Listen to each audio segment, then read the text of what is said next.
channel. I'm Gemma and I am today going to be doing a Q&A all about my pregnancy with triplets. So that's probably a big spoiler alert if you didn't know, but a few weeks ago I put out a video saying that we were expecting triplets, and to encourage you guys, if you had any questions, to head over to my Instagram to ask them. So I got so many questions from you guys and so much just love and support, well wishes, prayers, just such kind messages. So before I get into the Q&A, I just want to just thank you all. Like, this community that we have created here is so supportive. It's really frustrating that YouTube still block my comments, because I know that you guys would be able to support each other and support me. So many of you opened up to me about pregnancy loss, because I mentioned that we had been through that in order to get pregnant. We lost 2 babies in the course of just over a year. And so many of you opened up to me and told me about your personal stories, and that you found comfort in me being so open. And so, as scary as making that video was, it was really worth it, because if I can help anybody or make them feel like they're not alone in their situation, then it's absolutely worth it.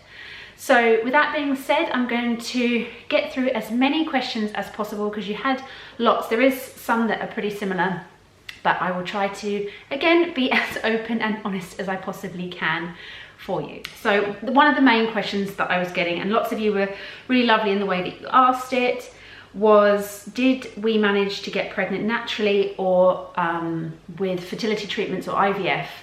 So I didn't actually touch on that in my pregnancy announcement video, but these are what they call spontaneous triplets. So we didn't have any fertility treatments to conceive our babies. But what I will say is that we struggled to get pregnant. There is another question here where somebody asked, did I struggle to get pregnant with Oscar? So the answer to that is no. We got pregnant with Oscar on the 2nd month of trying, and that was, you know, really straightforward. The pregnancy was really straightforward, despite the fact I was still worried. I think most people worry when they're pregnant anyway. But the actual pregnancy, when I look back, was really straightforward.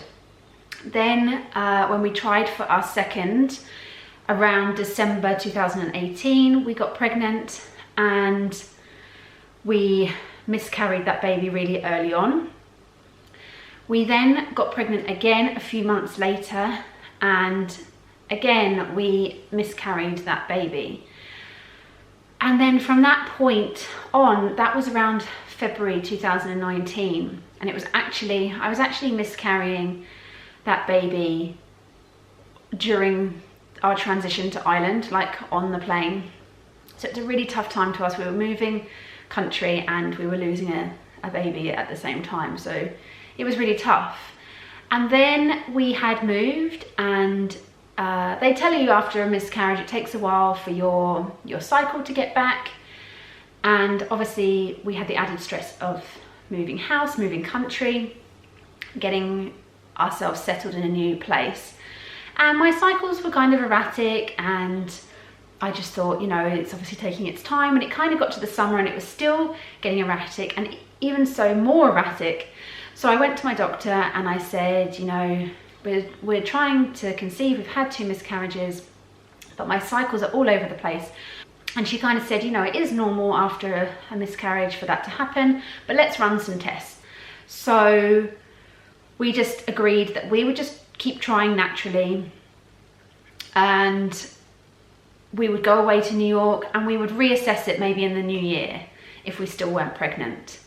So yes, we had gone down a fertility route to check that everything was fine, and because everything was fine, maybe it was a mental thing that in my head, once I knew that there's no reason why I can't get pregnant here, that it happened. There was a lady that sent me a DM saying, you know, what's your secret? Do you have a secret to get pregnant? Because she's been trying as well. No, I really didn't have a secret. I had lost hope. I wasn't positive at all. Everyone tells you to be positive and, you know, that's when it will happen. I wasn't positive. I was losing hope. I was coming to terms with the fact that maybe, you know, we just weren't destined to have any more children. And yeah, I mean, I was grieving for the loss of the babies that we lost. I was grieving for the babies that we were never going to have. And and coming to terms with the fact that maybe this was it. And then to get a positive pregnancy test was just completely overwhelming, having had 2 miscarriages and so many months of trying and erratic periods and everything, and then to get pregnant naturally. So that's a bit of a long-winded answer, but yes, these are what they call spontaneous triplets. So in my case, I released 2 eggs, and then one of those eggs split, which is why we have an identical set of twins and a singleton. So the 2 eggs and then 1 split, creating the twins, all naturally.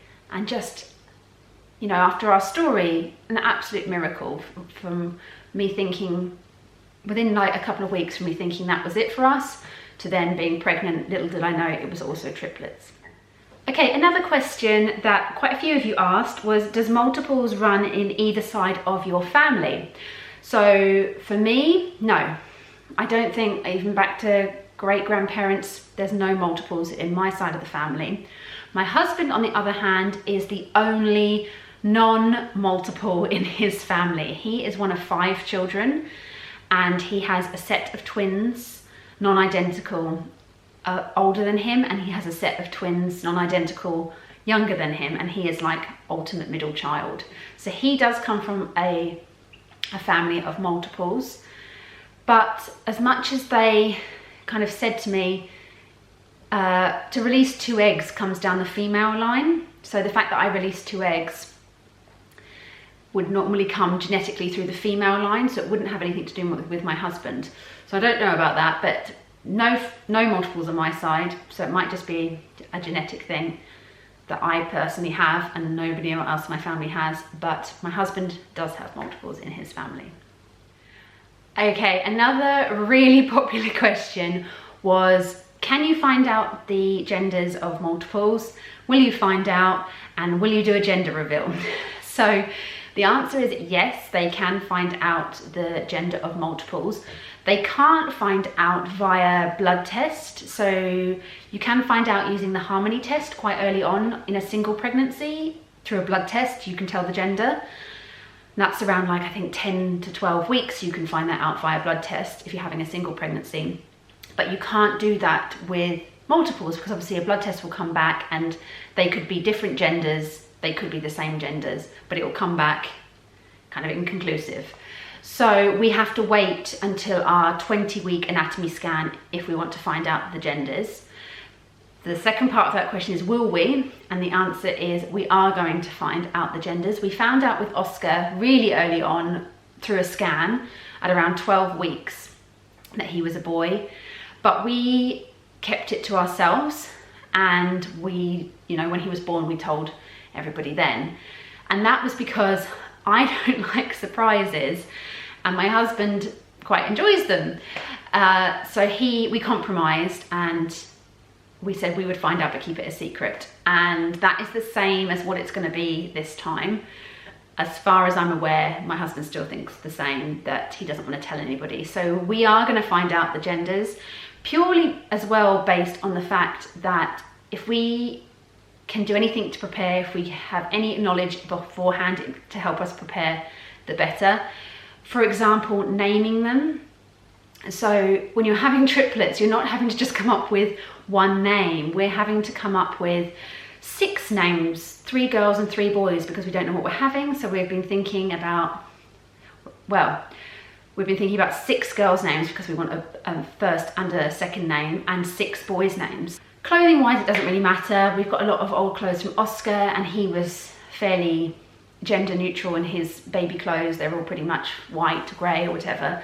So it's not really about that. It's more just about, you know, preparing, getting to know them, naming them would help us out and maybe make us feel a little bit more like we're organised. And so the answer to will we do a gender reveal, I know loads of YouTube families do gender reveals and gender reveal parties. It's kind of more of an American thing. And at this stage, because we're not telling our friends and family, we won't be doing a gender reveal video. But of course, when they are born, we will obviously tell you their names and what genders they are. So the next question is, How is Oscar dealing with the news and what did you explain to him? So Oscar knew very early on that something was up because I was so sick. If you watched my pregnancy announcement video, you'll know that I was absolutely floored with sickness. Sickness like you'd never wish on your worst enemy, just feeling awful all day, not feeling myself, not being able to cook or prepare food.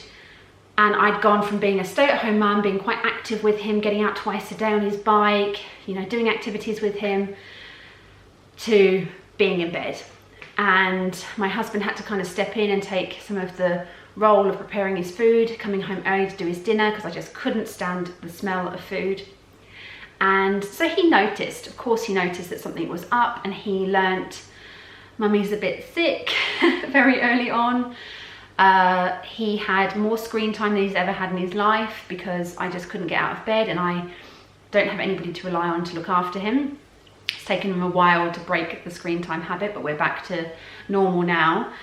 But we had to do what we had to do. I had a big basket of toys upstairs so that he could finish his nap, come into my room, continue to play, and I could just continue to rest. It was just coping at that stage. So he knew that something was up. He was actually there for our first scan. So he saw that and we talked him through that there was babies. He knows that there is 3 babies and he's fascinated by my belly growing bigger. The other day, I can insert the clip, I will. We caught him saying that he wanted to see my belly, and then he said something like, "It's a big round moon." The moon, that's a round moon, big moon. Like that. So like the moon? Yeah. So he knows my belly is getting bigger, he's noticed that, and he talks about the babies, and we talk about that he's going to have babies in our family and we're going to bring them home, and he talks about that they go on a cot. He knows that babies go on cots. So I think in that sense he knows what's going on. Whether he mentally can, you know, process that and understand what that's going to be like, I don't think so at this stage. But as we get closer to the time, we will invest in some books. If you know any books about introducing siblings, is there any books about introducing multiples? I don't know, maybe I'll write one. Yeah, we'll get some books out of the library about introducing siblings, get him to really understand what that's going to be like, and just keep talking to him. I think with respectful parenting, the important thing with any change that's going to happen in your life, whether it's moving or whatever, a new sibling, just respect that they will understand if you talk to them, and talk to them for quite a long period before it happens.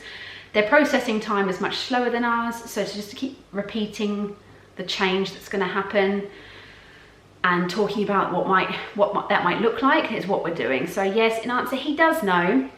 To what capacity, I couldn't tell you, but he is aware. Another question I got a couple of people saying was, are you going to get some in-home help after the triplets arrive? And at this stage, the answer is we are thinking about it, because we don't have, you know, both our sets of parents work, so neither of them can kind of come down for long periods of time. My mum works in a school, so she has obviously school holidays, so the summer she would be able to come over and things like that. But we are going to need somebody more permanent than that to help us out, particularly in the run-up to them arriving, because I don't know if I'm going to be hospitalised on bed rest. That could happen at any time from kind of 20 weeks, which is like 2 weeks time. My mum is actually here until the middle of February, staying with us. She's been given some compassionate leave from work, so that's a real relief. So we've got to the middle of February, and then we need to think about what we're going to do childcare wise to support Oscar to make this transition as smooth as possible. We're kind of thinking at the moment maybe to get an au pair that lives in and would be a consistent figure in his life before the babies arrive. It would help us out with strange timings. You know, if I was to go into labour, we'd obviously need someone to stay with Oscar overnight and things like that. So that might be the best option for us. And then that person would continue on for maybe till the summer, until my mum can come. So maybe from February to the summer. And that would be a consistent figure for Oscar particularly. I don't know is the answer. We're thinking of the possibilities, and we are definitely thinking about having maybe an au pair, but until they're here, we just don't know what we need. but we are preparing kind of for the before part for Oscar's benefit. The last question a couple of you asked is, can you see the bump? I didn't do that in my pregnancy announcement video, but yeah, I will show you. I'll stand up for you. So I'm currently 18 weeks. So I'm very big for 18 weeks. I'm much bigger than I was with my son.